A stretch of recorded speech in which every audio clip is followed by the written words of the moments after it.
Good evening, ladies and gentlemen. Welcome to another edition of Seekers of the Supernatural. I'm your moderator, Tony Sparrow, along with hosts Lorraine Warren, Mr. Ed Warren. We have a special guest with us tonight. Her name is Diane Mercer. She's had several experiences occur to her in her home, I believe in New Milford, correct, Diane? Yes. And we will be discussing that along with some slides that Ed brought regarding psychic pictures and ghosts and spirit phenomena. What I'd like to do, if I could, I always pick either Ed or Lorraine when I open up the show.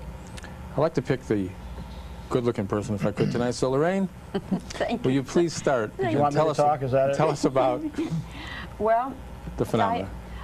I'll tell you, in planning these two shows that we're taping at this time, after giving this a lot of thought, I thought I would like to profile two of our students. Mm-hmm.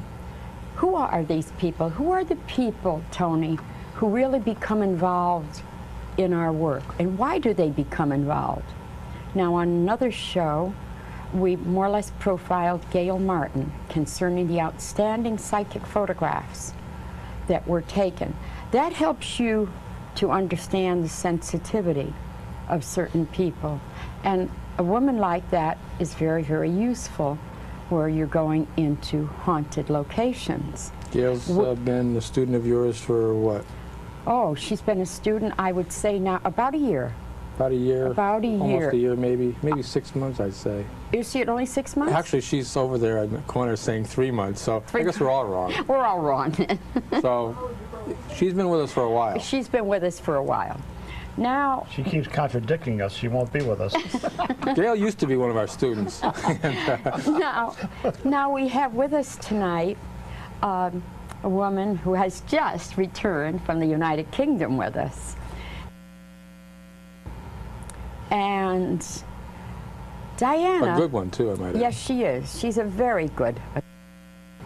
And Diane is another very special person.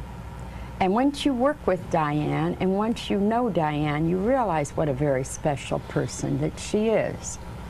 Now, she lives in a very, very old home in New Milford. She sleeps in a very, very spooky bed.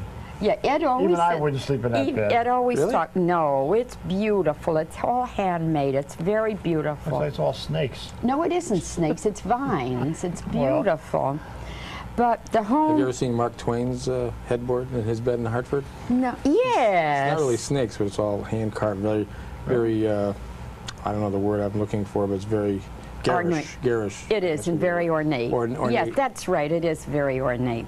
And he used to, you know, Mark Twain he had the headboard turned around at the foot of the bed. Did you know that? No. He had the headboard turned around at the foot of the bed, the nice carving and everything. Yes. He said, I paid so much for this, I might as well look at it while I'm sleeping. When I wake up, I'm looking at the headboard.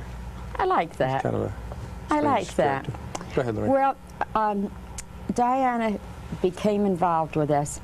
When I remember first meeting Diana, and she was a very quiet person. I knew she was a professional woman, and she seemed very... Let's clarify that. Professional in what way? Well, All right. And she was rather reserved, and that's until you really got to know her. Then once you got to know Diana, you know, you realize what a very warm, outgoing person she really is. So I had the opportunity of being invited to her home one night for dinner. And the house, Tony, is intriguing. It is just like going back to the era that the home was built in the 1700s. Really? It's just like going back to it. She has tried to keep everything as intact as possible. Besides, another reason I love her is that she has a love of animals. No. And of course, you know how we feel about animals, you included. What about her ghost? But I remember walking throughout her house, and there were a couple of spots that I felt really strong about hauntings. Nothing very bad, but one bedroom I went into, and I mean, distinctly felt the presence of this man. I mean, that man was there. He was, I'm not too sure that man left, but that man is definitely there. Now, is this a guy hiding in the closet, maybe? no, it is not. No, no. Her fiance is out in Michigan someplace, so no guys are hiding in the closet. So we're in her kitchen. When I walked in the kitchen, Tony, you know how when I'm discerning in haunted homes, how I can walk in and tell where a house ended and where additions were put on, or where there were open porches and like that. And you could feel it there. So I went to come back through this door. I'm going to show you this. I'm going to show our viewers this. Went to come back through this door so that when I came through the door and came into the old dining room with the walk-in fireplace and all. Okay, hold it steady, Lorraine. Oh, yeah, no, can you, if you just can hold it right there. She'll focus in on it. All right, now, right in this area, You see right a bubble here, like a ball there. you see a big ball. That is a ghost globule. That's a ghost globule. You have to turn over a little bit. Like there. that. You can see it. It looks like a shaded area, but that is a huge ghost globule. Now, when I reach this point, in the confines of that open doorway there, that feeling was altogether different. That was very powerful and very, very strong. I wasn't too certain that I liked that feeling. I wasn't that certain that I really liked it. The man, he was something else. But this, I didn't like. And in the area where there's an opening like that, Tony, and the vibrations can build up in that small little area. And I felt that very, very strong while I was there.